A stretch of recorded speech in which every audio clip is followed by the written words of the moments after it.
Magandang araw po sa ating lahat. Magandang araw po, Pastor. Hayaan niyo pong batiin po kayo ng Happy UCCP Sunday sa ating lahat. Happy UCCP Sunday. Pwede niyo po bang sabihin niyo? Happy UCCP Sunday. Hindi po UCCP. UCCP Sunday. Sapagkat ating pong pinagdiriwang ang 77 founding anniversary ng UCCP. Sa paggunita natin ng 77 anniversary ng United Church of Christ in the Philippines, inaanyayahan tayong sariwain kung sino tayo bilang simbahang itinayo, hindi lamang sa mga bato, kundi sa buhay ng mga taong sumasampalataya at sumusunod kay Kristo. At dito po sa ating tekstong binasa kanina, sa Juan chapter 14, 23 to 29, ipinapaalala ni Jesus sa kanyang mga alagad at pati na din sa atin ngayon kung ano ang tunay na tahanan ng Diyos. Nasaan ang kanyang iglesia? Sabi niya sa chapter 14 verse 23, ang umiibig sa akin ay tumutupad sa aking salita. Iibigin siya ng aking Ama at kami mananahan sa kanya. Ito po ang isang pinakamalinaw at pinakamatamis na pangako ni Jesus. Ang Diyos ay nananahan sa mga umiibig at sumusunod sa Kanya. Hindi lang sa templo, hindi lang sa simbahan, kundi sa buhay ng bawat isa sa atin na tapat at masunurin na mga alagad. Meron ba ditong tapat at masunurin mga alagad? Si Tatay Nestor lang yung tumaas ng kamay. Ano yun? Yung iba nahiya eh. Wala bang tapat at masunuring alagad dito? O ilan lang? Naku, paano yun? Magkakaproblema tayo dyan, mga kapatid. Nasabi ni Jesus, yung umiibig sa Kanya, tumutupad sa Kanyang mga salita, doon mananahan sa kanilang buhay ang Diyos. At iyon ay napakagandang pangako sa atin. Ngunit kakibat nun ay hamon sa atin. Pinapaalala sa atin na hindi lang sa bahay-sambahan na ito nananahan ng Diyos, kundi sa buhay ng bawat isa na nagpapakilalang alagad at mananampalataya ni Kristo. Pinapaalala sa atin ng Diyos na una, ang tunay na tahanan ng Diyos ay buhay na tapat at masunurin. Buhay na tapat at masunurin. Sa kultura natin mga Pilipino, malalim yung pagpapahalaga natin sa tahanan. Kahit gaano kalayo yung ating trabaho, gagawin natin lahat para makauwi. Kasi usually yun yung comfort zone mo. Doon ka nakakapahinga, doon ka nakakapag-release ng inyong stress. Yun yung tahanan sa atin. Maaari yung iba sa inyo, hindi ganun yung tahanan. Pero yung tahanan naman, hindi lang nakakulong sa kung saan tayo uuwi. Hindi lang ganun ang pagiging isang tahanan. Ano ba yung isang tahanan? Ang tahanan ay simbolo ng lugar na kung saan nararanasan natin yung pagmamahal, seguridad, at pagkakabuklod. Nararanasan natin na hindi tayo nag-iisa. Meron tayong kasama, merong kumakalinga at nagmamahal sa atin. Ang tahanan ay higit pa sa bahay o struktura. Kaya nga sinasabi ko sa inyo, pag sinabi natin tahanan, hindi lang nakakulong doon sa kung saan tayo umuwi. Higit pa doon ang tahanan. Ito ay ang pagsasamang nabubuo sa pagitan ng mga taong namumuhay sa loob ng bahay na iyon ng may pag-ibig, respeto sa isa't isa at pagkalinga. Yun yung tahanan. Kaya nga, Nasasabi natin madalas sa ating mga minamahal, di ba? O irog ko, ikaw ang aking tahanan. Nasabi niyo na ba yan sa mga asawa ninyo? O sa mga crush ninyo?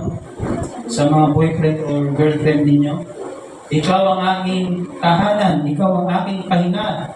Hindi niyo masasabi yan pag nai-stress kayo at ini-stress kayo ng mga taong iyon. Tama? Kaya nga hindi niyo masabi ngayon eh. Di ba? Ganun yung tahanan. Pero alam natin ngayon, sa panahon natin ngayon, maraming tahanan ang wasak. Maraming tahanan ang lugmok. Maraming tao kasi lugmok dahil sa kahirapan. Napipilitan ang iba na mag-ibang bayan. Yung mga taga-probinsya pupunta sa Manila kasi sa tingin nila nandito ang buhay, ang magandang kinabukasan. Pagdating ng Maynila, naiisip nila, ang hirap pala dito sa Manila. Susubukan naman nilang mag-ibang bansa. Pupunta sa ibang bansa. At alam natin, pag ganun ang nangyari, malaki yung chance at maraming nangyayaring ganito na naiiwan nila yung mga mahal nila sa buhay, kanilang pamilya, lalo na yung may mga anak, at talagang malaking dragok sa kanila yun. Malaking sapalan. Maraming mga tahanan ang dumadaan sa ganung klaseng sitwasyon. Nangingibang bayan, nangingibang bansa, para kumita ng napabubuhay at nakaangat na sahod.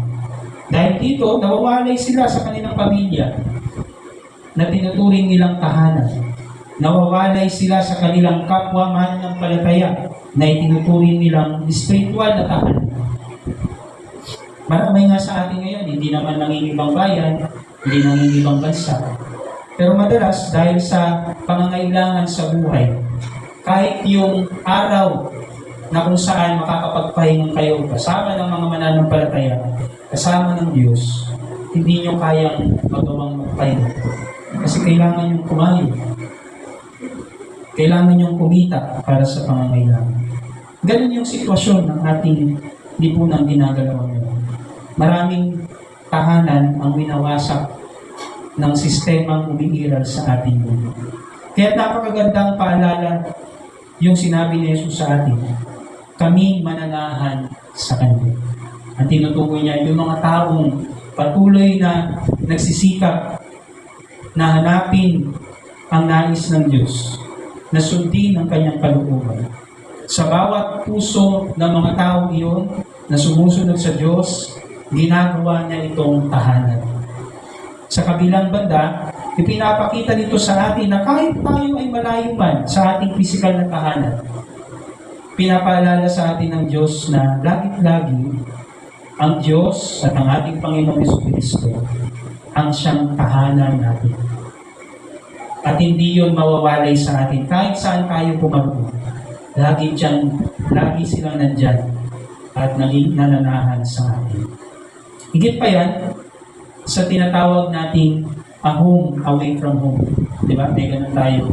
Yung malayo ka sa tahanan mo, sa pamilya mo, pero dahil doon sa komunidad na yun, meron kang mga na-establish na mga kaibigan, makapag-form kayo ng community na kung saan na ibabahagi mo yung iyong sarili, yung iyong pagkatao. Sinasabi mo, this is a place where I can consider it as a home away from home. Di ba? Higit pa doon ang sinasabi ng ating Panginoon. Sapagkat siya yung sumusunod sa atin. Hindi natin kailangan humanap ng tahanan dun sa lugar na malayo sa ating unang tao. Kaya ang tanong natin mga kapatid, naging tahanan ba tayo ng Diyos sa buhay natin? Nakikita ba sa ating pamilya, sa ating simbahan, sa ating ugnayan sa isa't isa, ang presensya ng Diyos na nagmamahal at gumagabay sa atin? Masasabi ba natin na ang buhay natin ay tahanan ng Diyos?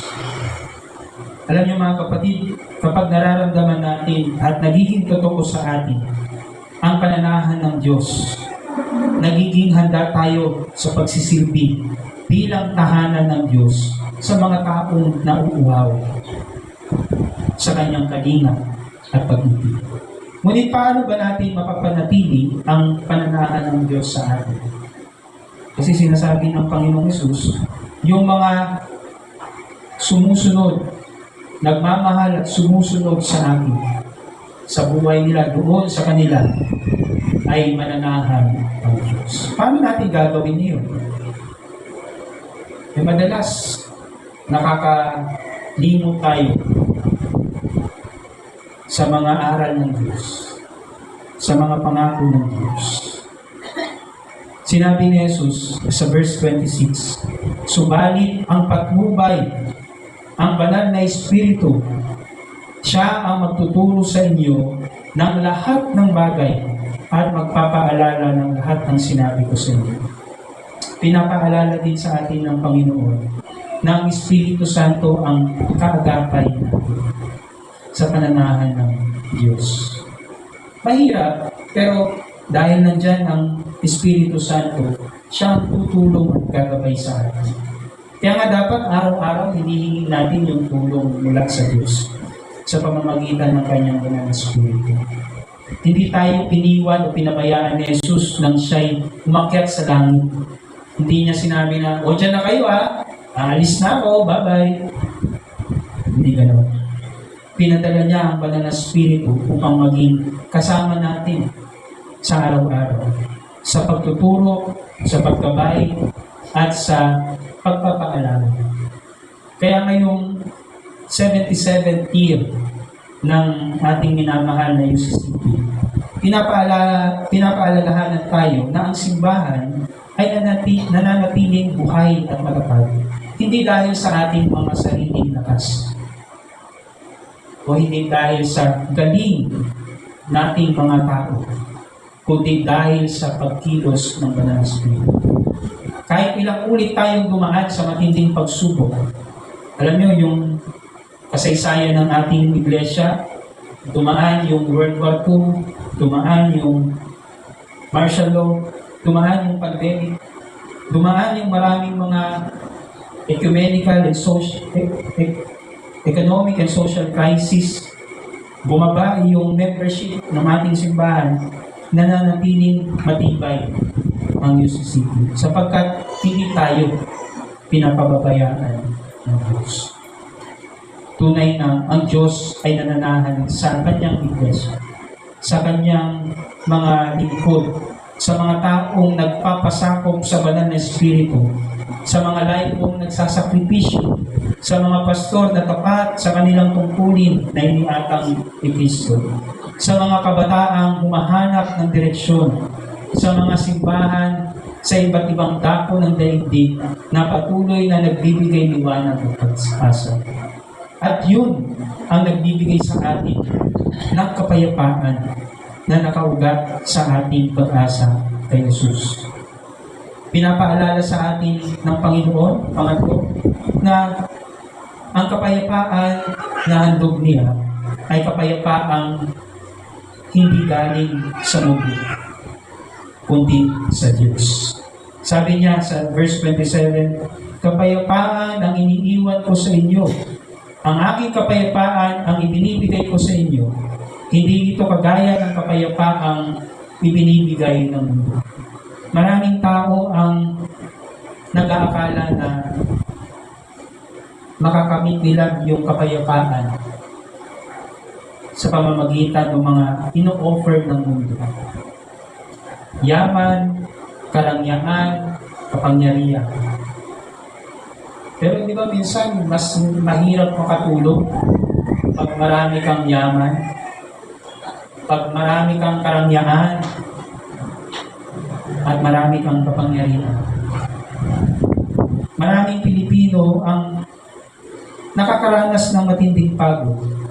Pagod sa hirap ng buhay, pagod sa nangyayari sa ating politikal na aspeto ng ating bansa, pagod sa mga nakikita natin sa balita, sa social media, pagod sa mga problema na dinaranas ng ating pamilya, Pero sabi ng ating Panginoon, yung kapayapaan na handog niya ay hindi galing sa mundo.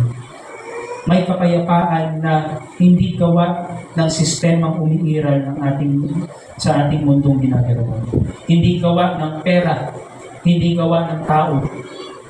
Walang presyo at hindi kailanman mabibili sapagkat yung kapayapaan na yun ay galing mismo sa Diyos.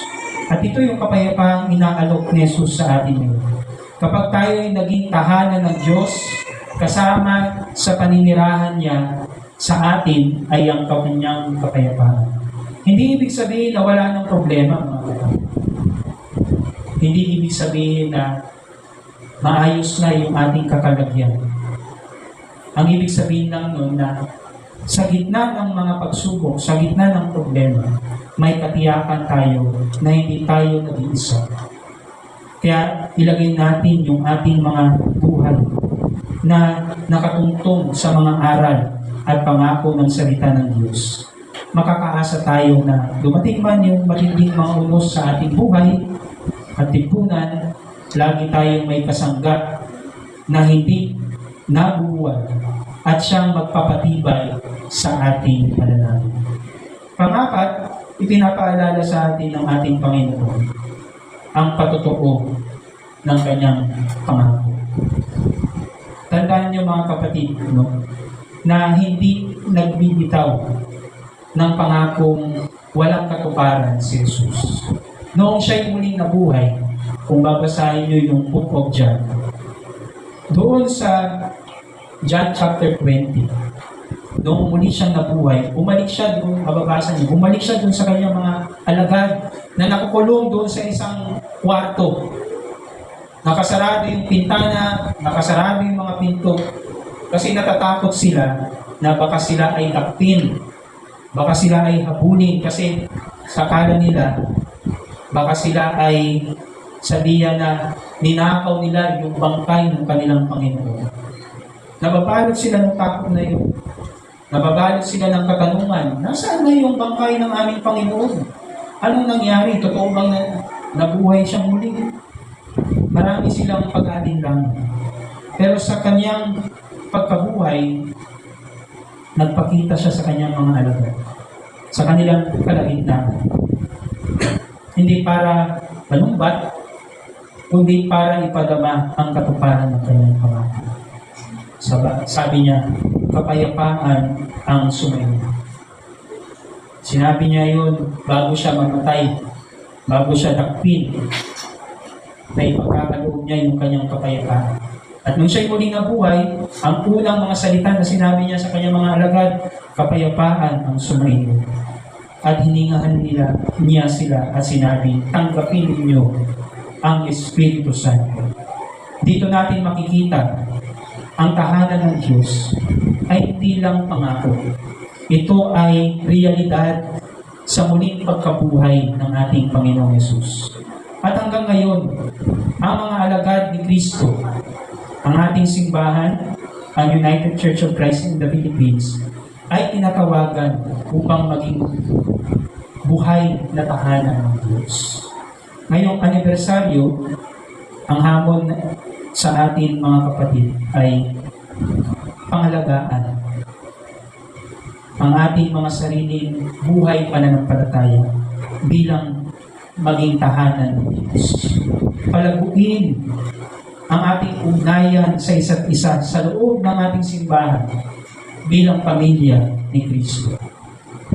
At hayaan natin na ang Espiritu Santo ang gumabay sa ating misyon sa mundo para sa katarungan, kapayapaan, at pag-ibig sa ating kapwa. Alam niyo mga kapatid, kaya nga nang sabi ko sa inyo, ito na yung huling linggo ko sa inyo kasama ko. At bilang pagtatapos ng ating paglilingkod dito sa inyong lokal na iglesia, paalala din mga kapatid, na huwag niyong hayaan na masira yung inyong spiritual na tahanan. Sinasabi ko, itong UCCP area na ito. Salamat sa pagtanggap niyo sa akin nung ako ay pumarito. Naranasan ko yung lugar na ito bilang pangalawang tahanan sa mundo. May mga pagkakataon na may mga pagkukulang tayo. May mga pagkakataon na nakakaligtaan natin yung ating tungkulin, yung ating misyon. Pero sana wag nating pabayaan. Huwag nating hayaan na manghina yung ating tahanan, mawasak. Tingin natin lagi yung patnubay ng Diyos. At sana sa ating pag-alis, hindi ito nangangahulugan na pag-iwan, kundi pagpapatuloy. Na yung susunod na yugto ng ating buhay, pananampalataya at paglilingkod sa Iglesia ay hindi lamang mananatili, kundi lalagong matatag at may pag-asa. At mangyayari lamang yun, mga kapatid, kung lagi natin uunahin ang Diyos sa atin. Kung ating siyang iibigin ng totoong katapat. Walang pagkukunwari. Kung tayo ay makikibahagi sa kanyang pagkilos at hahayaan natin na yung ating buhay ay kanyang maging tahanan at maging tahanan ng mga taong naghahanap sa kanya, nauuhaw sa kanyang pagkalinga at grasya. Nawa, ang dalangin ko mga kapatid sa inyo ay maging tahanan nawa kayo, maging tahanan nawa tayo ng Diyos. Yung ating personal na buhay, yung ating pamilya, at yung ating iglesia ay tunay na maging tahanan ng Diyos para mas lalong lumawak yung kanyang kaharian at lalo nating maranasan na tunay naririto ang Diyos at ang kanyang kaharian. Dahil ang tunay na iglesia ay hindi gusali. Ito ay ang mga pusong tahanan ng Diyos. Amen.